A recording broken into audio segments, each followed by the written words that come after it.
Well, I want to thank all of you for joining us. I'm Mark Schumacher, CEO of the Home Furnishings Association, and this is one of our more anticipated webinars because we have a complete team, not just one or two. We have a team of professionals from Pinterest here to really help all of you in how you utilize Pinterest, how you engage your customers better, all the things that you want to do to drive your business through this incredible resource that has, if I'm not mistaken, it's like 450 million people per month interact with Pinterest. Unbelievable. We'll get to our guests here in just a minute, but you may have noticed this looks a little bit different.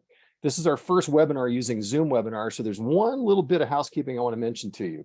Down at the bottom of the screen, ignore the chat, but the Q&A button, if you have a question, click on that and enter that question. We're monitoring that. We will do our best to get to those questions. We, of course, have the questions that you all put in when you signed up for the webinar, but just want to make certain that you know that's there. So the Q&A tab, that's where you want to send us questions. And by the way, I always have to start out by thanking Synchrony. They are, of course, the sponsor of our webinars, our thought leaders, in fact, in our education program. We thank them as well. And don't forget, these webinars are always available at myhfa.org/webinar. Okay. This is the most crowded this webinar room has ever been, but I'm going to introduce everybody right now and get everybody off and running here. I want to introduce first and foremost Candace Nowicki. Candace is a sales manager, retail home for Pinterest, managing a team that's dedicated to the home retail category. That's perfect. That's what we're all about here. And she's had 15 years of digital experience in this tech world, so we really appreciate you being here. Taylor Tracy is also joining us. He's an industry sales manager specializing in his team that is also in home retail and has a deep knowledge of our industry. And so, Taylor, we thank you for being here as well. And then sharing a screen. We don't often have two people on the same screen, but sharing a screen. We have Leah McLish-Jones. She has been, for 8 years, digital media space with a focus on building strategic partnerships, scaling accounts and providing top-tier service for her accounts. And she's going to bring her expertise to this. And also Holly Evans. Holly's been working with the home vertical team, specializing in relevant insights, creativity, strategies. Holy smokes. We've got a lot of brain power here to tap into today, and we're looking forward to that.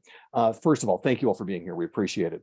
I want to just start this. We're going to do this a little bit differently because there is so much information to be gleaned here. And I think there's a lot of assumptions that retailers in our space and our members, that they have a broad understanding of Pinterest. And I think that we go down the wrong path if we assume that. So what Leah and Holly are going to do is walk us through over the next few minutes a lot of the real key basics here, a little bit of the state of the industry, if you will, a little bit about how Pinterest works and interacts so that you can become a better consumer and partner with Pinterest in your local retail business. So Leah and Holly, I'm going to let you guys share your screen and we'll work through that. And then we're going to get to the Q&A and we'll just, we're just looking forward to hearing these insights. So ladies, please take it away.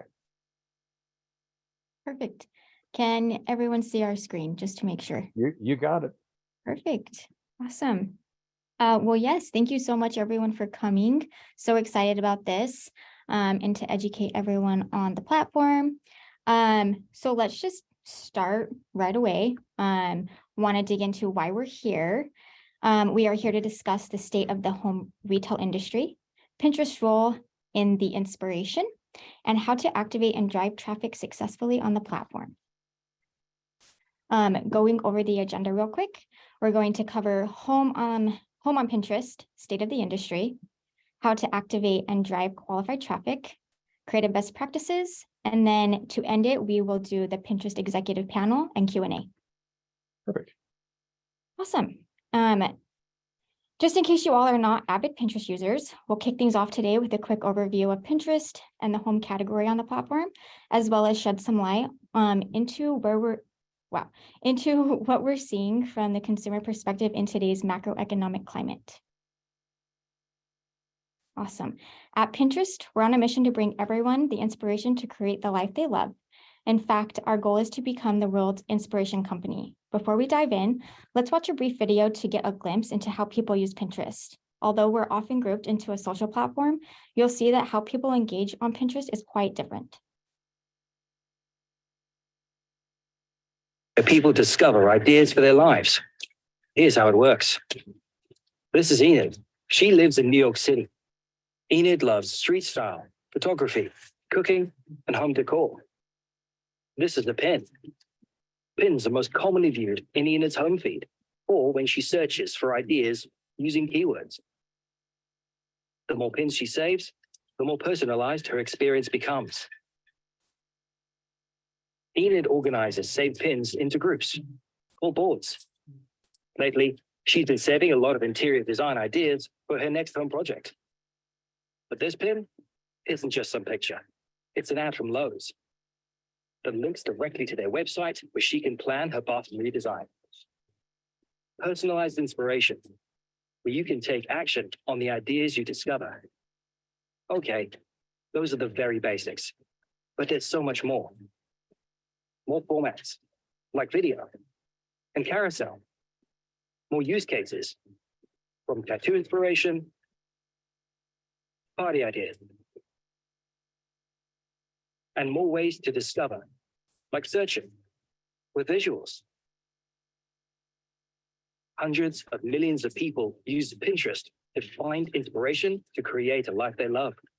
No matter what kind of business you're in, your audience is waiting to be inspired. That's the power of Pinterest.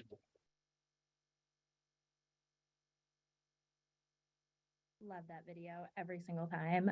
So because people are turning to Pinterest to plan their lives, from what to wear or eat to planning major life moments such as a wedding or preparing their home or the arrival of a new baby, people come to Pinterest to find ideas and inspiration to plan for tomorrow. This presents a really compelling and exciting opportunity for brands to reach people in a unique mindset when they're leaned in and open-minded. In fact, our research has found that reaching people early on in their shopping journeys, as brands are able to be on Pinterest, it helps influence a stronger customer. We see that shoppers on Pinterest have 85% larger baskets at checkout, and home shoppers on Pinterest outspend people on other platforms by 30% every month. In being such a visual platform, it's not surprising that home is one of our largest and most endemic categories on our platform, with millions turning to Pinterest for inspiration ideas for their homes every month. In fact, the majority of pinners, 7 in 10, engage with home content on the platform last year alone. And with all this engagement in the home category, we have billions of intent signals, which is why our insights and trend data is so rich. And I want to just to emphasize one thing there. That said 9.6 billion home decor ideas saved in 2021. That's in 1 year. So for anybody watching this and who's maybe not involved in Pinterest, holy smokes. I mean, look at the pool there is just unbelievable. I mean, I just had to look at that twice to see that said billion. So, I mean, continue on, but that squirreled me. I just had to go to the bright object. I'm sorry. No, Mark, I mean, I love it. I'm glad you called it out because it is very important. And then I would say when we look at the home audience, there are 3 main takeaways. It's about scale, relevance, and consideration. So your audience is here at scale. So 74 million engagers actively interact with home decor. And as far as relevance, they're open to content from brands they trust and are in a discovery mindset. And then when looking at considerations, they're 50% more likely to be planning a home purchase. And the Pinterest audience really is unique. Many of the home pinners you reach will be incremental to who you're connecting with on other platforms. For instance, just looking at this chart, so let's say some of you may be already advertising on Instagram, and that's wonderful, but we have an incredible amount of incremental audience on our platform as well. So for instance, 42% of pinners are not active on Instagram. So this just continues to highlight that incremental reach. Another example of the unique mindset of pinners is their search behavior. Unlike Google, when people are going to search for a specific brand, pinners come to Pinterest to search for inspiration. For example, they come to look for items from modern sofas to trending wall colors. 97% of the top searches are non-branded. Building onto the previous slide, pinners are planners. They come early looking for inspiration and are solution-oriented. People are on Pinterest months in advance, which gives you the opportunity to get your brand and products in front of pinners to influence their shopping decisions.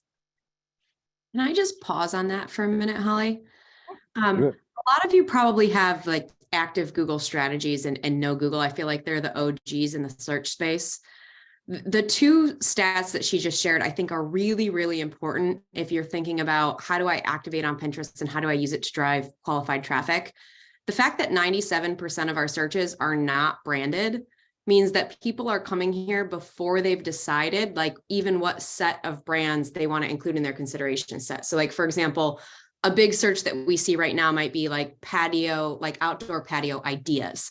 Ideas is actually like our #1 keyword qualifier, which sounds so generic and something you would never target on Google, but is actually like a very common keyword that our audience uses.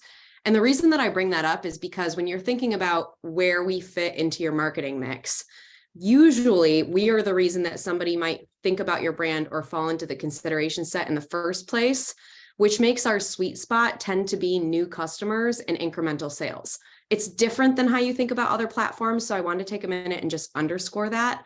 And Holly and Leah have like amazing foreshadowing for, okay, how do I do that on Pinterest? But I think it's worth just stopping and talking about because it is very different than how you might be used to approaching media. Well, and Candace, let's go ahead and go a little more granular on that, because the thing that I find interesting about that is that you're right. If someone's what we know is if someone is really brand conscious, if they're going after a brand, then they're likely going to go search directly for that brand.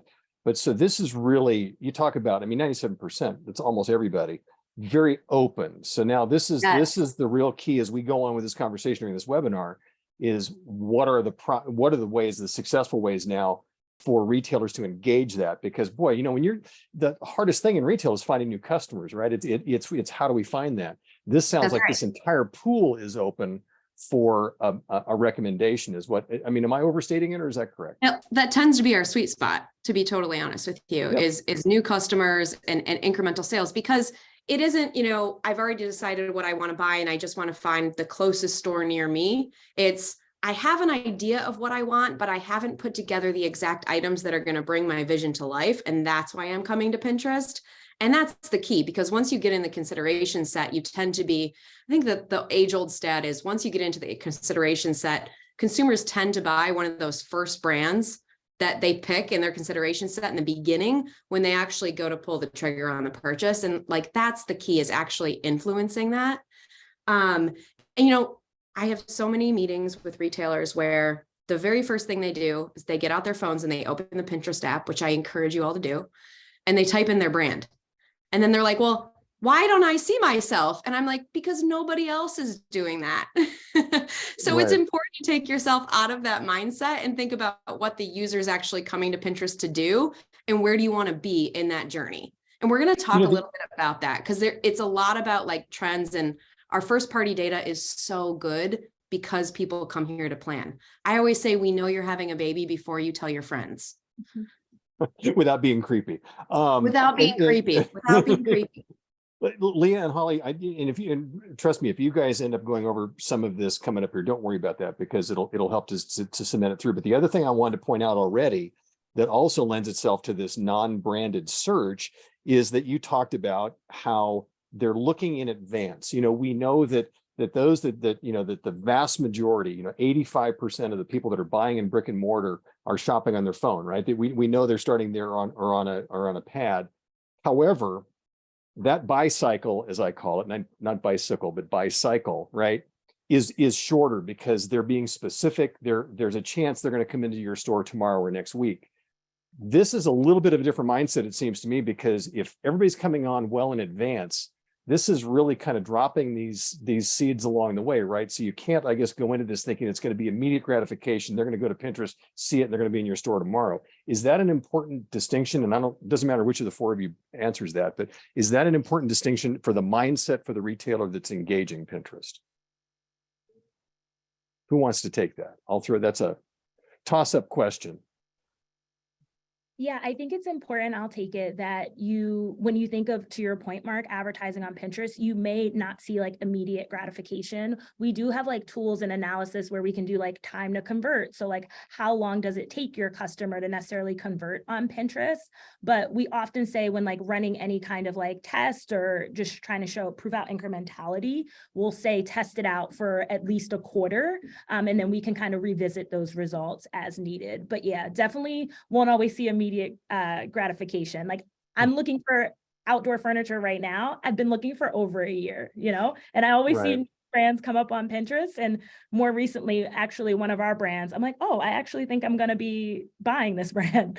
So yeah, sometimes that you get influenced a little bit later. I just think and I appreciate you guys pause switching on that, because I think it's important for the mindset of the retailer to understand this is not a typical social channel. It's different. And this is one of the nuances is that this is really a different kind of an approach, a different kind of play. So you can get back to what you were doing, but great stuff. And Candace, thanks for that. Anybody that ever wants to stop and jump in, please do. But go ahead, ladies.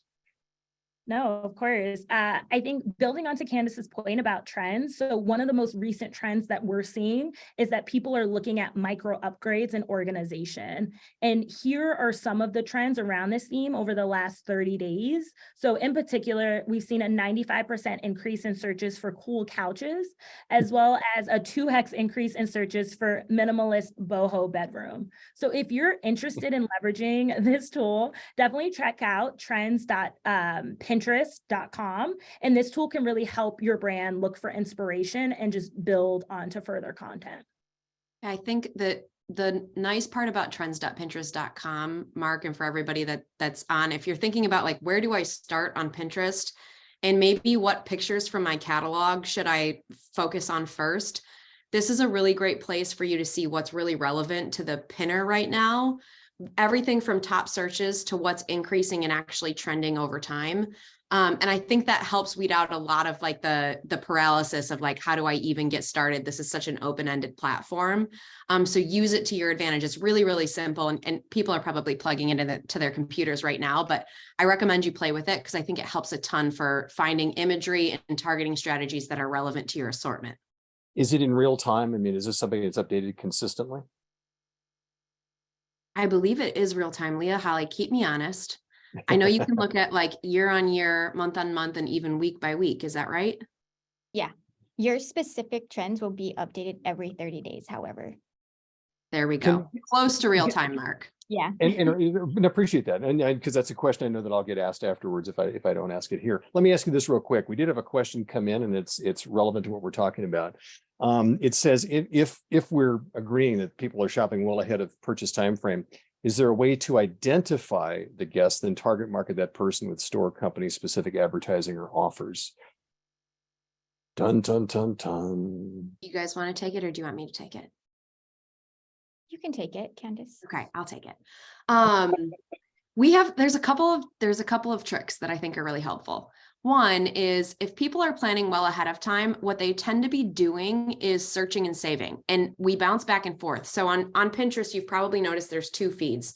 There's a home feed, which is, everything that you've ever searched for. We understand those things. We understand kind of what you're interested in or what your like tastes are, and we'll serve you up ideas.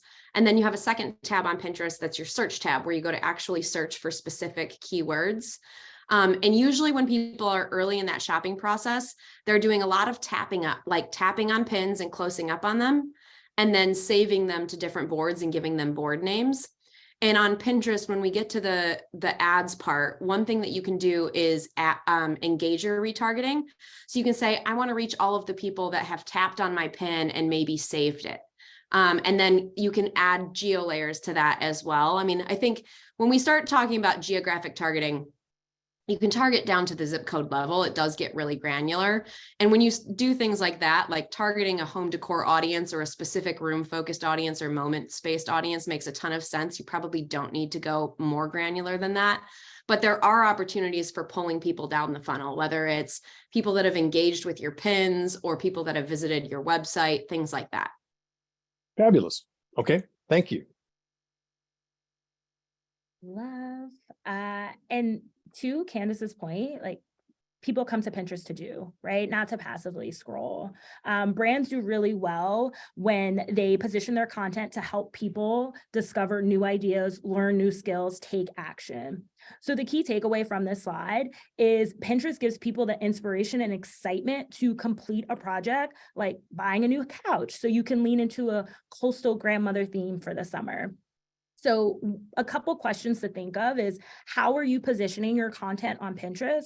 Are you coming up with ways that will get people excited about building out a room?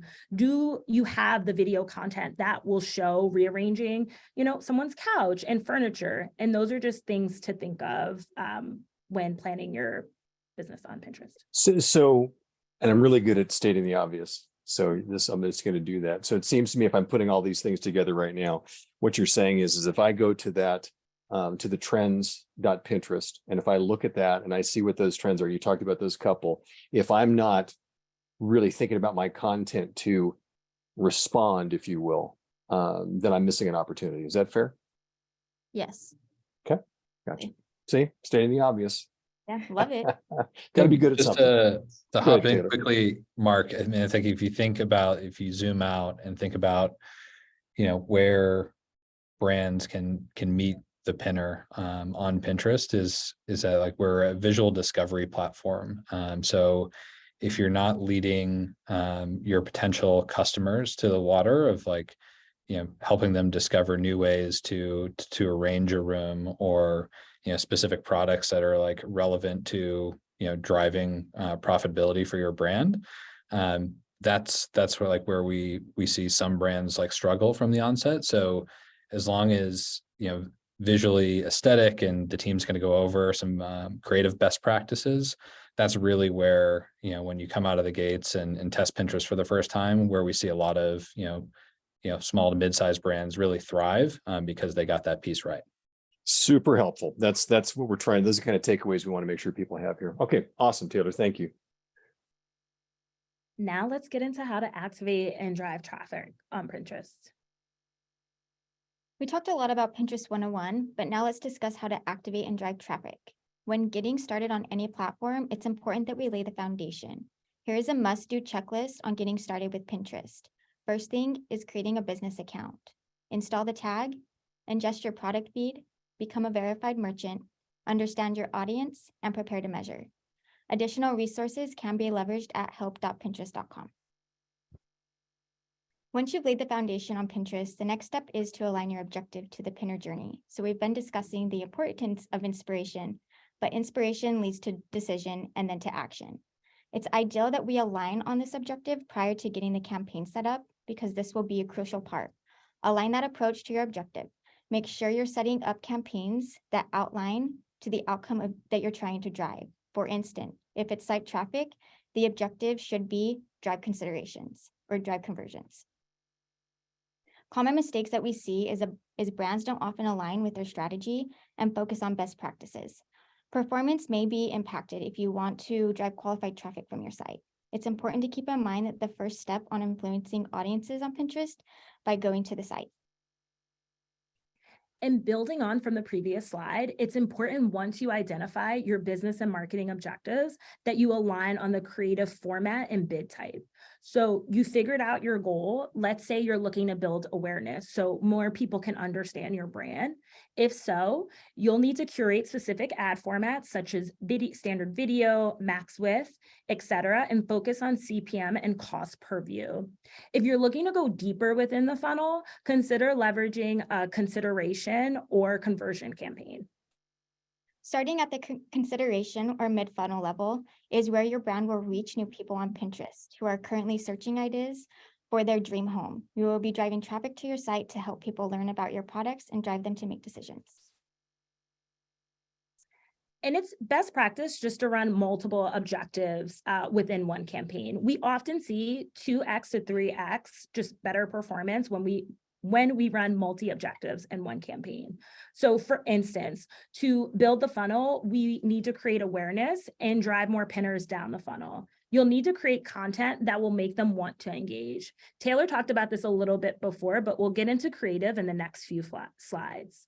To drive a high volume of conversions, we recommend considering uploading a feed or activating a shopping campaign, as we tend to see 5.2x higher conversion rate for always on campaigns versus sporadic advertisers. Some people will come to Pinterest, launch a campaign, stay paused for, a couple months, and then launch again and say, what happened? It's good to be always on.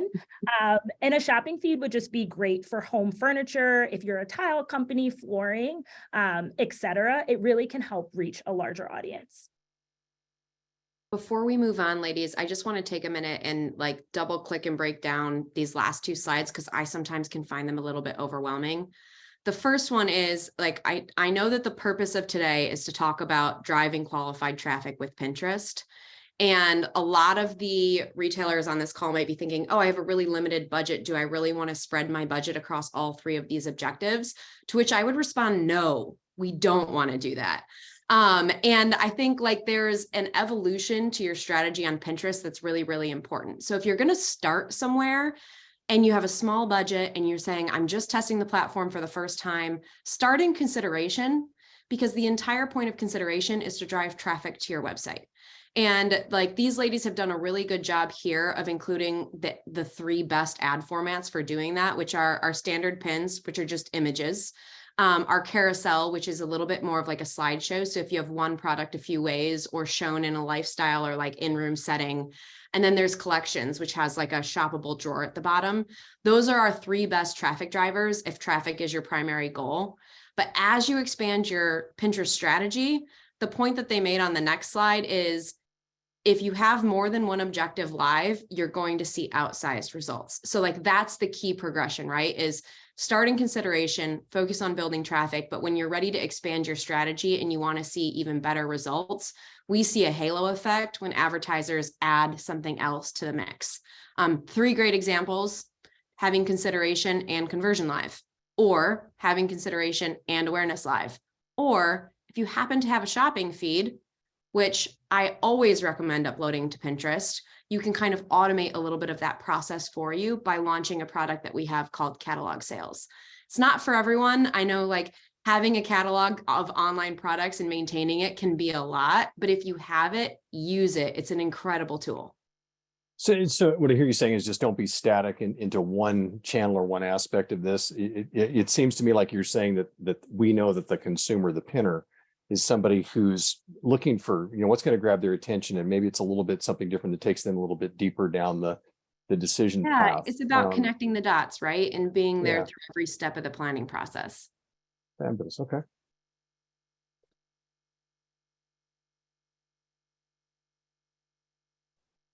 With Pinterest being a visual platform, following creative best practices is so important. So let's dive in.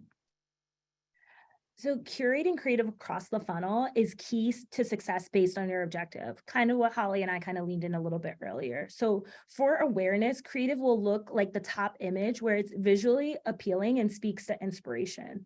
This creative speaks to the idea of having pinners consider refreshing your space.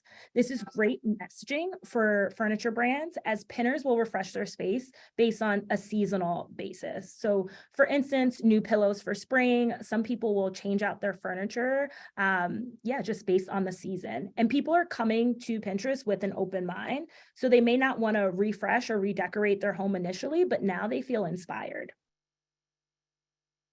And messaging for the consideration and conversion states are really important, as it's best practice that you bring the most convincing information about your product to the pinner. For example, one of Holly's and I's largest furniture retailers have tested out just different messaging for spring by adding copy around shop this look now, or buy now, or shop this inspirational look. So adding some urgency to it, essentially. I mean, just giving a call to action almost. Yeah. Okay.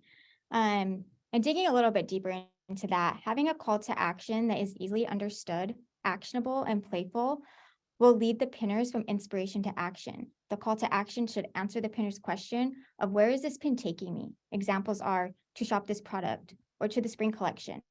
The call to action pushes the pinner from inspiration to action. And then going into a great pin title, having a great pin title leads to a higher performance. Make sure your title is relevant, short and to the point, and do not use hashtags. We're not Instagram. And then going into a pin description. Just like the pin title, having a great pin description is going to be part of us achieving higher performance. Again, make sure it's relevant, short and to the point. Include your brand name, any keywords that are relevant, and do not use hashtags once again. Can we pivot for a couple quick questions? Because I don't want to get too far past this, because there's some interesting things. I don't know if you're going to be talking about it coming up, but there's a question, I even wrote it down too, asking about, okay, so who is the Pinterest customer, demographically speaking? Is there a profile? And there's a follow-up to that, but I'm assuming that there is. Is that something Yeah. that's coming up and we're spoiling the? I can answer that one ad hoc. I don't remember if it's coming up or not coming up. So if you look at our home decor audience, which is around 74 million people, there's a little bit of like a recipe to it. You asked about like age group. We do skew very heavily millennial. And in the home category, even like that upper age group of the millennial market that's buying homes or has bought homes over the last 5 years. I think that I read an article that they're the largest home buying generation of the next decade, which is wild to think about. But like that is, you can see that in the data on our platform. The one thing that I'll note with this question specifically is the Pinterest audience tends to be a higher income audience than you will find on other platforms. So we skew more toward having 100K plus household income. And the other thing that we find is people on Pinterest tend to spend more than people on other platforms. They love being inspired. And as part of being inspired, you usually want to buy something fresh to bring it to life. That's like a very key utility for our user. And because of that, we find that our audience spends a little bit more than people on other platforms. So male and female split, fairly even. I'd say in the US, we're a little bit more female skewed than we are in other countries, which is really interesting. And in all of the non-US countries, 1 in every 2 new users is male. And some of our fastest growing categories are male categories, which is interesting. But in the US, I would say it skews a little bit more female. The upper age of the millennial category, like that's our sweet spot. And then higher household income than you might see on other platforms. Does that help answer the question, Mark? Oh my gosh, you Okay. you answered the question. The follow-up, which is kind of an interesting one, is that, of our members, we've got about over 1,600 retail members. That's about 10,000 storefronts, right? There are a lot of them that are small to mid-size. And the question is, if they don't have the ability to transact online, okay, so they're not that sophisticated. The question was just simply, is there a Pinterest customer for them? So I guess really what they're asking is do you think there's a success for driving that traffic from Pinterest to actual physical foot traffic into brick and mortar? Or are we finding that the vast majority are really transacting via online and website, et cetera? There is 1,000% a customer for somebody that wants to drive brick and mortar traffic. Most of my partners that I work with are omni-channel retailers that have anywhere from 60% of their traffic coming from online to like less than 10. And they're all equally as invested into Pinterest. I think I actually just did a foot traffic study with IKEA, where they wanted to know, like, hey, are we driving traffic into our stores versus just online e-commerce traffic that was wildly successful? So there is a customer for that. I think your strategy might be a little bit different.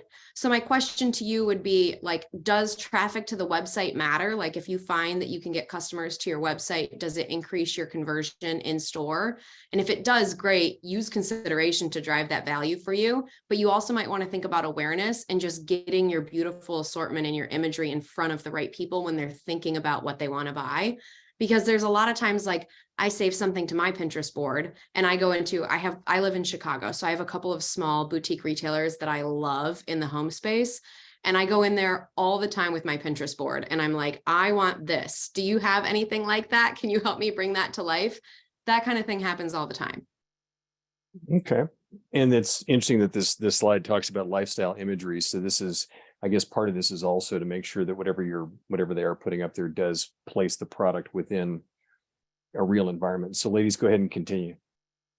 Awesome. Lifestyle imagery performs well for the home vertical. 80% of our top accounts uses primary lifestyle imagery as a best practice with home furniture specifically.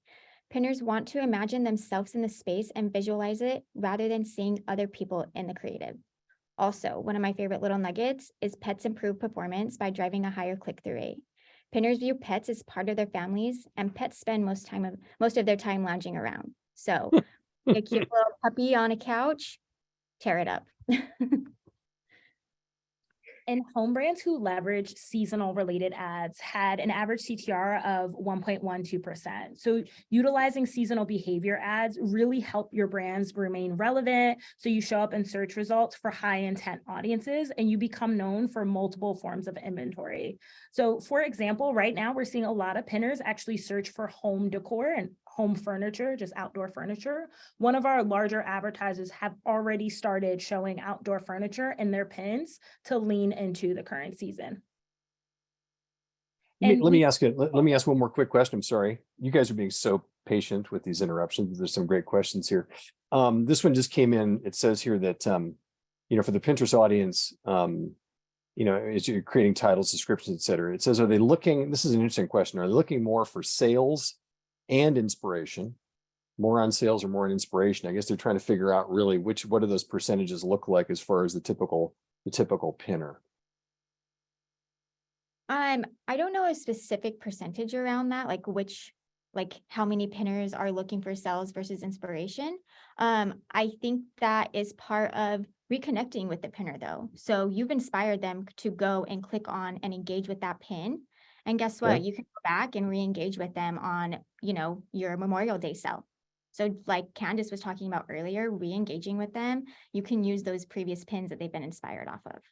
I can add a little bit more context to that one, because I'm guessing the question behind the question is, does promotional messaging work on Pinterest, or should I focus more on like evergreen imagery?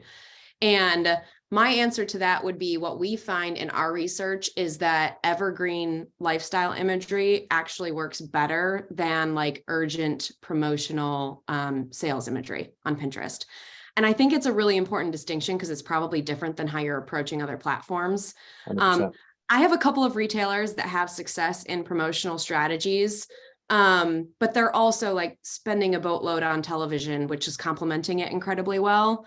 The majority of the time, what I see works really, really well is a great lifestyle image with evergreen messaging that's relevant. And the relevancy piece, right, comes from, hey, are people searching for the type of things that I'm selling and that I'm putting in this pin? It doesn't have to be trendy, but trendy helps, right? It really depends on what type of market you're trying to reach. But good visual content that can transcend a longer period of time is going to do better than, hey, this is a President's Day sale. You have 48 hours to get this price. Right. Okay, perfect. I would hop in and just add on one point to that. I think it's like to everyone's point earlier, it's like an evolution of like how you're testing and learning on the brand. So that is 1000% how you should start out. Like an evolution of that, like once you have like a sound understanding of like your evergreen initiatives on Pinterest, like the 2.0 would be like, okay, like as we start to like test and learn, different audiences or different seasonal moments, like Leah just mentioned, could we have a more specific like call to action, whether it be like a Memorial Day sale or a President's Day sale type moment, because you need to move product and sell more stuff. Like that's the like moment that our teams typically then recommend, hey, here's a shorter flight or shorter effort sprint on like how we can capture an opportunity in market while still having that evergreen approach. I mean, I think what we're really trying to cut through here is that typical advertising conditioning that retailers in all sectors have, and ours is no different. And that just is that whole, a lot of times it's, specifically sale driven, and you're really helping out here by talking about the nuances of the Pinterest platform and how, that can be part of it, but don't think about it as any of these other, you said it, Candace, the omnichannel approach. Not every channel, really reacts well to the same exact approach, and this is a unique approach. So taking advantage of that, just so you unmute there. I think you're exactly right. I was just going to say, like, when in doubt, it comes back to the core utility, right? We're a visual discovery platform. So if you have a beautiful image of something, it's going to do better than a ton of block lettering buy now, right? And then the other thing is to think about the planning cycle. I think we said earlier, you know, on Pinterest, we're planning for our next home renovation or our next room decorating idea weeks out. So having something that can transcend that entire decision journey is much better. Okay. Love it. Love it all. No, it excites. I'm serious. So I just want to highlight the different creative formats that we have. So we have a standard pin, a standard video, max with video, carousel, collections, idea ads. So diversifying your ad formats ensures that Pinterest users are constantly experiencing your brand in a new way. You can use different formats to achieve different outcomes. A lot of times I love when I come across like a max with video on Pinterest, because it reminds me that I need to do my finances or like file my taxes. So which is always a good thing. Can I ask you a question about that? Because, and this is one of my questions that I was in prepping for today. So the video, the use of video, I know that one of the suggestions made is that have it be in some cases, for lack of a better term, tutorial, or I'm going to learn something. What are we finding are the most successful categories of videos that a retailer could utilize? Is that it, or is there more to it? Because I don't just think it's just plug in your latest ad necessarily. It sounds to me like there's some opportunities to do something unique. Yeah. Videos do drive like higher intent, especially like standard video of converting. But making it tutorial, giving them value, like what is this product about? To really help drive that inspiration of, oh, this is where I can see that couch, So there are different types of videos, like Leah talked about earlier, where they fall on the funnel. That's where your Pinterest rep can step in and help you to figure out what type of video is going to work best. Does that answer that question? Yeah, I guess it does. I mean, I think that just generally speaking, I'm just wondering if there is a certain style that seems to work. When you talk about home, I mean, it's such a DIY environment that I didn't know if it's one of those things where, in order to really kind of, mesh with that, should it be something that's a little more instructive, if you will, It's a good versus, question. I would go back to those 4 core utilities of what people use Pinterest for. And from a home retail standpoint, like I have 3 ideas, right? There's the tutorial of how to do something, how to bring like spring decor to life, right? Like start with your couch, add these pillows, add plants here, like add this wall art and bringing it all together. There's showing core features of the product, like here's this couch, but what you might not know is it has built-in charging ports. It has like 150 different types of fabrics. It's kid proof. They can smudge all over it and we can wipe it off. Can you guys tell, like, this is what I've been shopping for? yeah, you're like, please. That's a second example. And then I would say the third example is here's a picture of a room. And then here are the close-ups of the products that are in the room that brought the look to life, right? Like those are 3 easy ways to use movement or even imagery that can be stitched together in a carousel that's way more interactive and engaging for our user and their use case that you might not do on other platforms. And I'll also share Gen Z, whether you guys are targeting them or not, is one of our fastest growing demographics, and they're obsessed with video. So video is growing like crazy on our platform. And I think one of the nice things about Pinterest is it's this really happy mixture of how to bring things to life via video and how to bring things to life via imagery that lets the user kind of pick which direction they want to go. 100%. Okay, that's super helpful. Ladies, continue. I will interrupt again. Of course, it's inevitable. And then here are some creative examples in the home and lifestyle vertical. They are video and static. You can also find more inspiration by searching creative strategy on Pinterest in the search bar in your ad account. I love going here and showing my other clients, like, what are other home brands doing?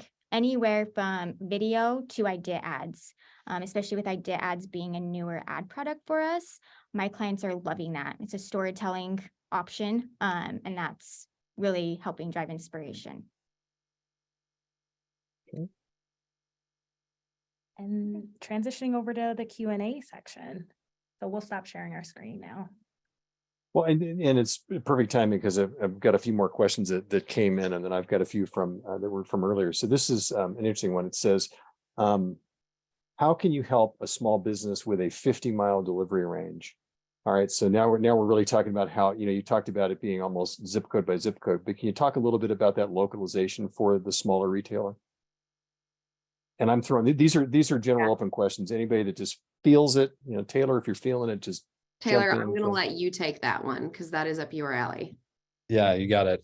So yeah, we can target down to the zip code level. I think like what you heard from the team today is, really what the work from like your end game backwards, right? And so is it driving traffic to the store or to your website? Is it trying to get, feet in store? So like tie it to the objective. But 100% yes, we can target in a very small range, and then you can educate the audience that lands on the site from that geo target once we actually get qualified traffic to the site. Super helpful. Another question that came in was about the fact of what does somebody do if there are products that have been pinned and saved that are no longer available? Is that something that you guys have heard or dealt with before?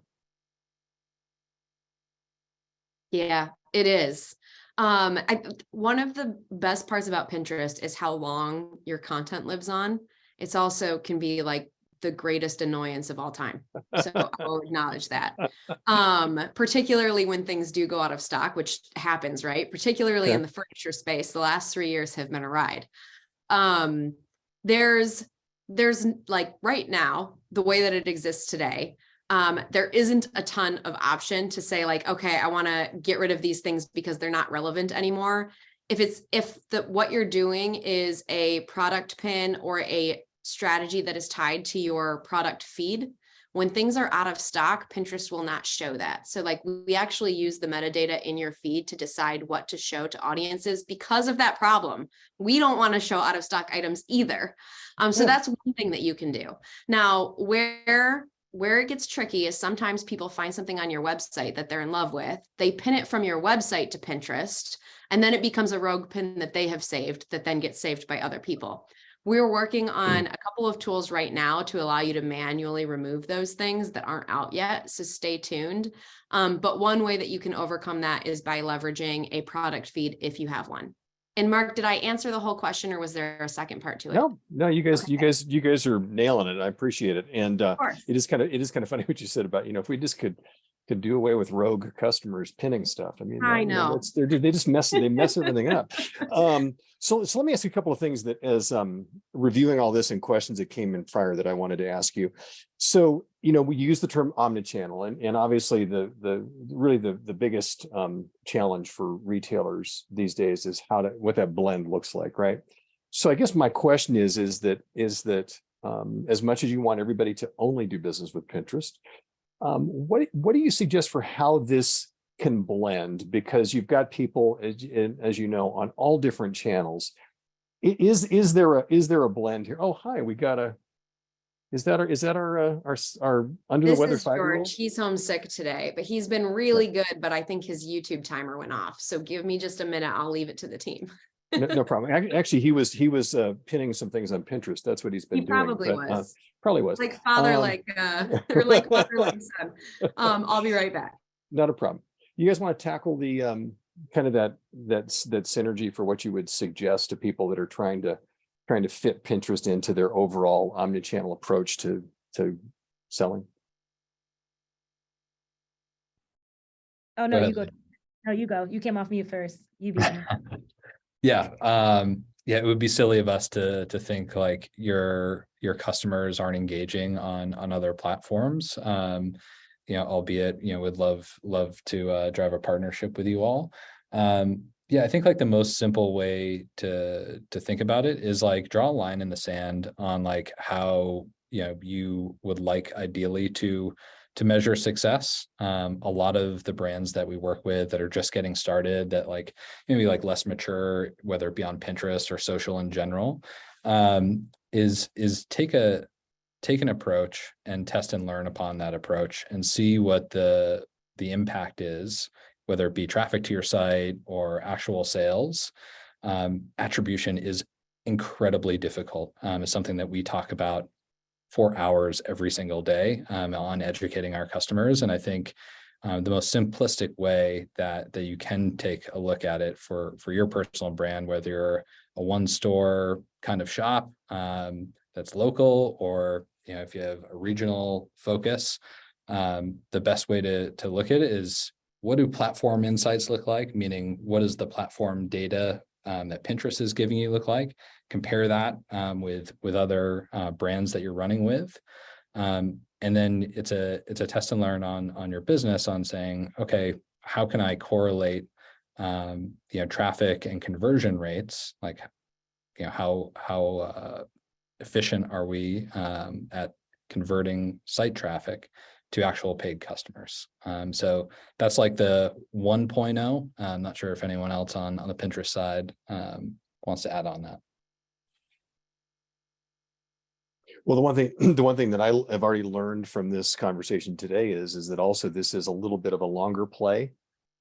So this is part of that strategy too. I mean, if you want to put some of your dollars toward a more a quicker turnaround, a more instantaneous response, you want to spread it out. It's like your portfolio is perhaps something as advertising should be, really is across the board in these different audiences, plus this demographic you're talking about, the Gen Zs, et cetera, who are coming up, and who you want to connect with. You kind of touched on it, Taylor, but can you guys describe really what are the ROIs here? If I'm going to engage, Pinterest, what can I expect would be the KPIs, et cetera, or the return on my investment? What's that going to look like? And what are those key measurables that you think sets y'all apart? Yeah, I can go like part one, and then the team can go maybe part two. But again, like, it comes down to like strategy that like works for your brand, that's going to be easily measurable based on like what your current like media mix looks like, right? So typically, like when folks are, and this kind of goes back to some of the early slides around the funnel that Holly and Leah highlighted on, like, what should be your measurement based on objective, right? So like if you're measuring e-commerce sales, you're likely going to have like a KPI, like a vanity success metric, like return on ad spend, ROAS, or a CPA goal, a cost per acquisition type goal. And that has to really work within your business model to ensure that like dollars in are profit dollars coming out. And really, again, like that comes back down to like, how efficient is a platform like Pinterest driving qualified traffic to your site? And then on your side of the business, from a business owner perspective, like how well are you converting that site, and how well are you cross-selling and upselling customers to like increase your average order value? And at the end of the day, like that's your revenue equation. If you're trying to drive more like qualified site traffic, maybe CTR, click-through rate is a stronger metric or proxy for what good looks like in our team, as well as like we're a really strong self-serve platform. So all of the data is within we like to think like a very easy to use user face or interface rather. But that's kind of like my top level. Anyone on our side want to evolve that? The only two things I'll add, and Mark, we can take this as a follow-up for you, is I think two metrics we could probably give you guys rough benchmarks or ranges on are CPM and CTR, so that if anybody coming out of this call is like, okay, I want to get started, but I don't want to make sure I'm wildly off, we'll give you just like the home benchmark for those two metrics. And I think the thing to keep in mind for this group is the benchmarks we'll probably give you are going to be national. And they're probably not going to be like hyper targeted beyond people that are interested in home decor on Pinterest. So okay, the more that you restrict your audience, right, the more you're going to drive up your CPM. And they may, you may get better traffic as a result, but like keep that in mind, is that like our sweet spot is generating new customers. So you might not want to be as tight out of the gate, and tighten as you go. I would love to give a ROAS or ROI like benchmark to this group. One, you guys would all hold me to it. I know you. 100%. Two, it varies so wildly depending on like what the assortment is. What does the footprint of the retailer look like? So it's one of those metrics where like, I just can't even give you a ballpark without knowing a lot more about like an individual business. But the CPM thing and the CTR thing for traffic, you can hold us to those. Okay. No, that's, you know, it's a question that has to be asked because it is, you know, all of, You have to you know, ask the it. vast majority of all of our members are entrepreneurs that they've, you know, it's been their business forever, et cetera. And so it's always Yeah. about, you know, what am I going to see coming back? This And is interesting. investing There's in this, marketing is scary, especially if you're small, right? 100%. And this question comes from probably from a smaller retailer whose every dollar counts. It says, do we have to engage in paid advertising to drive traffic, or is it possible to do some of this organically? Can I take this one? Because the answer is so. You're going to take, Candace, you're going to take it anyway. We can't, Okay. nobody's going to say no, Candace. So There's a ton of organic value out of Pinterest. And I highly encourage you, if you're not ready to do paid yet, start with organic. And if you happen to have a product catalog, which I hate saying repeatedly, I lead our catalog products like strategy at Pinterest. So I feel like I'm a little bit biased. But if you have a product catalog that you can upload, you're automatically going to get really, really great distribution. And Holly and Leah shared something earlier that's also a pro tip. Become a verified merchant. So if you become a verified merchant on Pinterest, and if you go to our website, you can, I think we're going to share maybe some help start articles after this. And I think verified merchant is a great one. If you can become a verified merchant, you get like a little green checkbox next to your name on Pinterest, which basically says you're a trustworthy retailer, and that if you're a Pinterest user, you should feel comfortable transacting with this website or with this store. And our verified merchants tend to get really great organic distribution as well. So there's organic value on Pinterest and there's paid value on Pinterest. okay, super. And you know, like one thing that I've thought about also coming into this is that, you know, I know that it's very personalized, right? That as you know, the recommendations get more specific as the more that someone pins, the more that someone interacts with Pinterest. So I guess my question is what can a retailer do to help kind of to drive that? Because if those recommendations are getting more granular, is there a way for them to capitalize that on that as a retailer?